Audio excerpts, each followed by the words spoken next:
Tengo el gusto de saludar a Rosa Estela Juárez Pérez. Ella es médico internista porque sabe que con esos cambios de temperatura, las enfermedades y sobre todo las infecciones en las vías respiratorias están a la orden del día. Doctora Rosa Estela, ¿cómo está usted? Un gusto saludarla. Muy buena noche. Igualmente, Raúl, buenas noches. Gracias por habernos tomado la llamada a esta entrevista vía Zoom. Oiga, para preguntarle, ¿cuál es la diferencia entre un resfriado común y la gripa? Porque eso me llama la atención. Todos sabíamos, o pensaba al menos yo, no sé los demás amigos del auditorio, que gripa era lo mismo que resfriado común, pero usted me comentaba hoy por la tarde que hay una gran diferencia. Así es, Raúl. Bueno, primeramente, las infecciones de vías respiratorias altas, la causa mucho más frecuente son los virus. Y de estos, el virus de la influenza, el COVID-19 o la COVID-19 y el virus respiratorio sincitial son de los más frecuentes. Ahora, aquí viene la respuesta a la pregunta. Efectivamente, gripe es sinónimo de influenza. ¿Sí? Y resfriado común es ocasionado por otro tipo de virus, como pueden ser los rinovirus, adenovirus, enterovirus.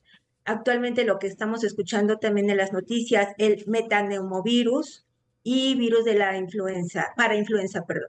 No Precisamente sé si este, quedó claro. sí, claro que quedó muy claro, doctora, pero este último virus, incluso ya hay una noticia que viene en algunos diarios que en Puebla precisamente ya se detectó una persona con esta enfermedad y lo único que decían es que posiblemente haya perdido la vida sin haberlo confirmado. O sea, este virus también puede ser muy potente para pues quitarnos la vida. Efectivamente, actualmente la única forma de poder detectar este virus es por medio de la PCR en tiempo real, que era lo que se hacía prácticamente cuando empezó la pandemia de la COVID-19 y desafortunadamente para poder llegar a este tipo de estudios, pues se necesita la tecnología y hasta cierto punto que los hospitales tengan este tipo de insumos. De lo contrario, lo más seguro es que se nos vaya el diagnóstico. En este caso, doctora, ¿cuáles son los primeros síntomas para el resfriado común y también para la influenza? Porque al principio pueden ser idénticos, ¿no?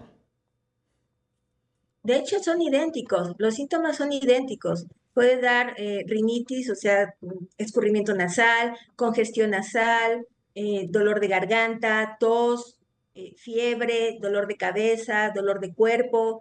Es decir, los síntomas son iguales. La única forma de hacer el diagnóstico, pues, es haciendo estudios.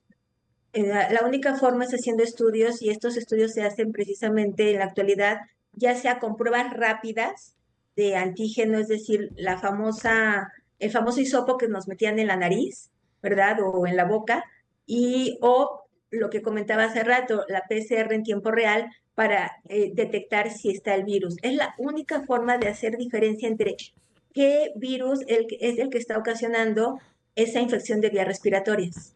Oiga, pues muchos caemos en ese error de que queremos quitar una gripa o un resfriado común con un té. Muchas veces dicen, ay, me tomo un té de canela, un té de manzanilla y unas pastillas que se venden en la farmacia de sin receta. Creemos que eso nos va a ayudar, pero ni siquiera sabemos qué es lo que tenemos en ese momento. ¿Cuál sería la recomendación? Y también importante, ¿este tipo de tés y estas pastillas ayudan? Bueno, en general, si empezamos con las recomendaciones, es muy importante siempre estar al día con las vacunas. Recordar igual lo que pasó durante las pandemias previas, desde la influenza y la COVID-19, lavado de manos, uso de alcohol gel. Por favor, aquí esto es muy importante, el uso de mascarilla en personas de alto riesgo de complicarse, el distanciamiento de las personas que están enfermas, ventilar las casas, no estarse tocando la cara, no compartir cubiertos ni vasos, dormir lo suficiente, comer frutas y verduras, tomar abundantes líquidos y también cubrirse de los cambios de temperatura.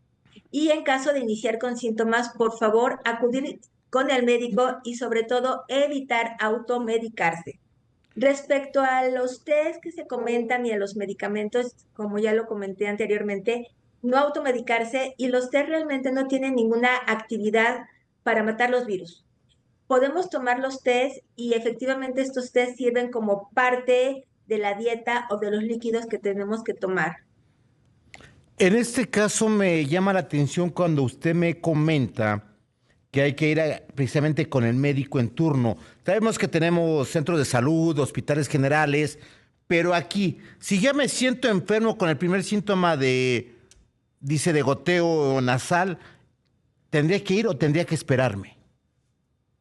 De preferencia hay que acudir de inmediato, aunque también existen otras recomendaciones, es decir, lo ideal y lo que hacíamos anteriormente era precisamente reposo.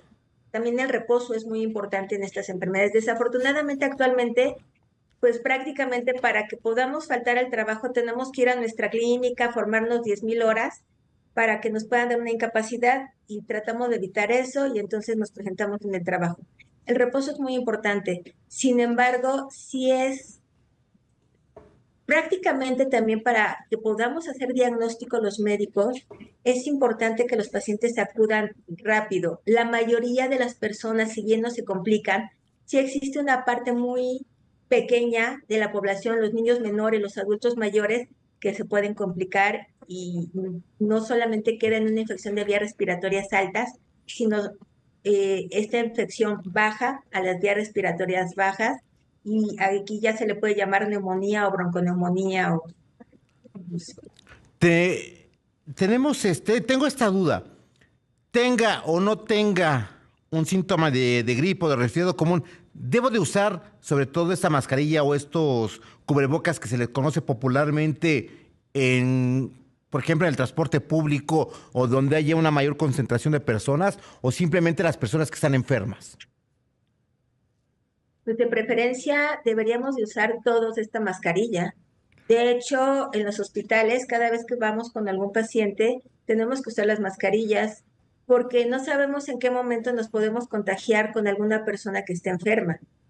Recordemos que el contagio se debe a estas gotitas que nosotros al hablar, al toser, al respirar, al estornudar, sacamos de nuestras vías respiratorias y la otra persona las va a inhalar.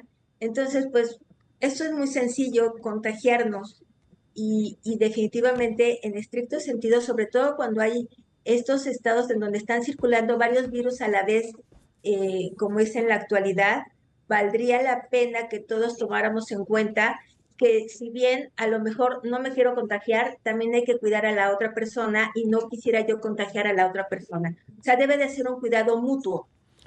En este caso, doctora Rosestela Juárez Pérez, médico internista, me comentaba que son frutas. ¿Qué frutas son las que se deben de tomar ahorita en la temporada? Ya sea naranja, mandarinas, toronjas, guayabas. Pero ¿qué más se podría hacer para fortalecer el sistema inmunológico para ayudar precisamente, sobre todo a las personas de la tercera edad y a menores de edad?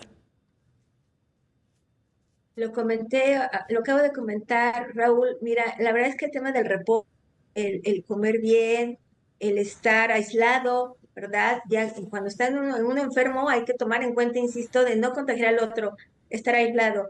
Hay que evitar un poquito el tema de los jugos. El tema de los jugos es importante porque, si bien muchísimas veces nos gustaría y son muy ricos tomarnos alguno de estos jugos antigripales, hay que tomar en cuenta que tienen mucho azúcar y sobre todo tener mucho cuidado en las pacientes con prediabetes y con diabetes. Y bueno, realmente todo lo que comentas tiene vitamina C y parecería que la vitamina C pudiera en algún momento ayudar para reforzar las defensas.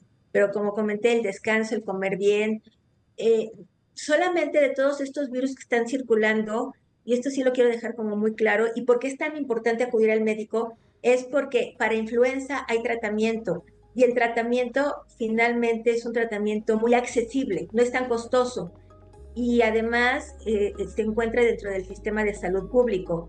Y bueno, desafortunadamente para la COVID-19 hay tratamiento antiviral, no es para todos, y, pero hay tratamiento. Los demás virus sí definitivamente tiene que ver con todas estas medidas no farmacológicas.